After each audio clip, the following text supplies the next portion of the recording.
This is the fourth book in a series called The Horror Story Volumes.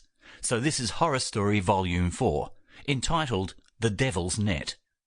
It was written by G.M.Hague and narrated by the author, myself, G.M.Hague. While I call these horror story volumes a series, these are all standalone books, and you don't have to read them in chronological or numerical order.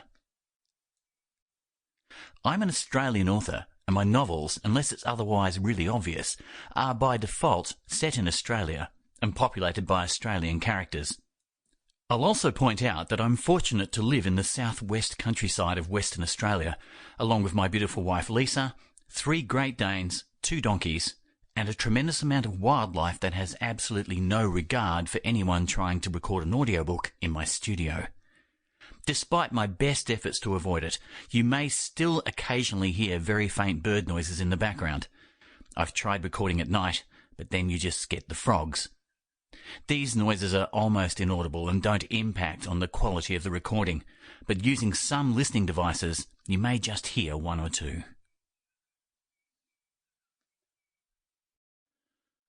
Author's Introduction to The Devil's Net. With its theme of a fishing trawler desperately risking one last trip, you can be excused for thinking this story was inspired, at least in part, by Sebastian Junger's novel The Perfect Storm and the subsequent film starring George Clooney. But no, the idea for this tale came from a completely different inspiration.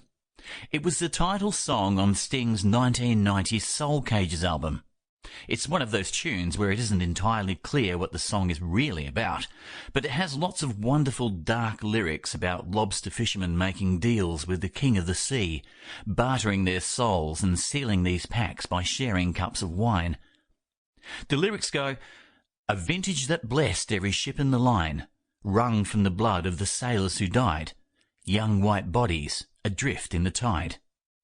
Then the reply is, "If you lose a wager with the king of the sea, you'll spend the rest of forever in a cage with me."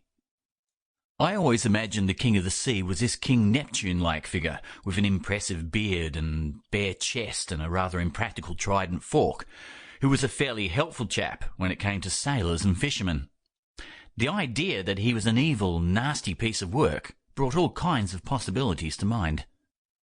And I'd better admit to being influenced also by a movie long ago called The Devil's Triangle. A luxury yacht picks up a man floating adrift in the middle of the Bermuda Triangle, with predictable and fatal results for the passengers when the man turns out to be the devil himself. It scared the hell out of me, and probably still would today. It just goes to prove you never know what might be lurking under the water's surface, be it the ocean, a lake, or even your backyard swimming pool. Evil spirits are supposed to prefer water, especially at night. Chapter 1.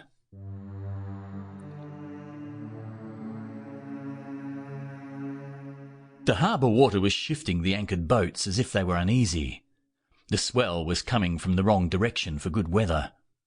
A haze washed out the blue sky to seaward, and a breeze, to those men who knew, touched the other cheek, saying winter was coming.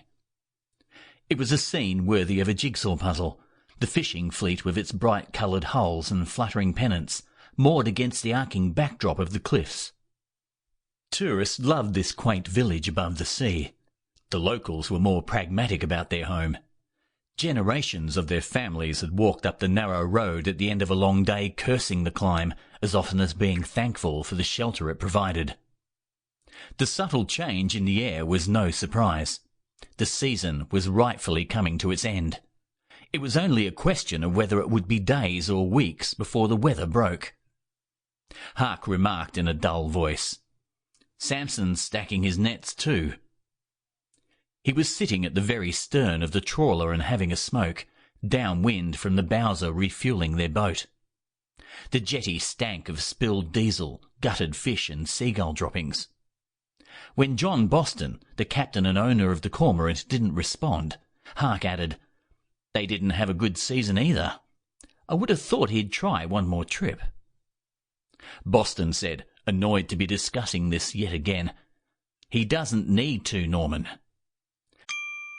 Sample complete. Ready to continue?